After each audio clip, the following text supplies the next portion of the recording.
රාත්‍රියේ දුට සීනකින් උපුටා ගන්නලත්තකි. අනේ අපේ ඔවින්දයි යසිරුයි බර කල්පනාවක මේ අහනෝකෝ මොකක්ද බෑ? අපේ මැඩම් කිව්වනේ එක රටකින් තව රටක ප්ලේන් එකක් යන විදිය යනවා ටැග් එකක් දෙනවා කියලා.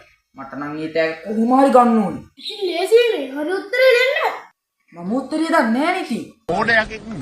එහෙම සීට් පොන්න නැද්ද? මේ ඔයයි උත්තරේ දන්නේ නැහැ. මම උත්තරේ දන්නෙත් නෑ.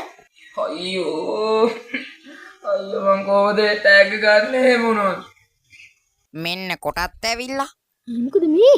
අන්න අරුන් දෙන්න මොන හරි කතා කරනවා. ජං බලන්න.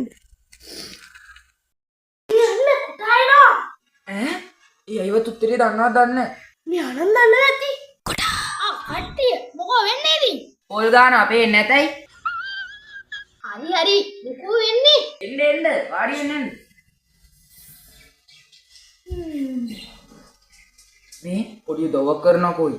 ජී මොකක්ද? අයියෝ ඕකද ප්‍රශ්නේ. ඕක මහ දෙයක් ඈ. ඔය ප්ලේන් වලට පුළුවන් උඩට නගන්නයි පල්ලෙහාට බස්සන්නයි විතරයි. ඕවට ඊට වඩා දෙයක් බෑ. ඔය ප්ලේන් එක උඩට නැග්ගුවාට පස්සේ අපේ පෘථිවිය කැරගෙනවනේ. ඒකට කියන්නේ භ්‍රමණය වෙනවා. ඔය භ්‍රමණය වෙන එක පෙන්නුවාට පස්සේ තමයි අපිට ඔය ප්ලේන් යනවා වගේ පේන්නේ. පෘථිවිය භ්‍රමණය වෙනවා කිව්වේ? අයියෝ උඹලා ඉතින් ඕක දන්න එකක් ඈ. උඹලා හැමදාම භූගෝලය විද්‍යාවයි පීරියඩ් කට් කරනවනේ.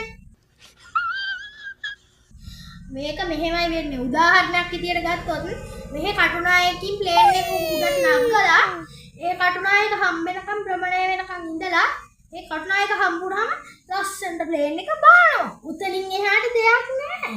සරලයි ලේසි පාසුයි කාර්යක්ෂම. පුදුමයි නේද? ඇත්තටම එහෙමද? ඔව්. ඔයා නම් දෙයියෙක් කනේ හොඳේ. හෙට දැම්මට ටැග් එකක් ගන්න පුළුවන් නියමයි.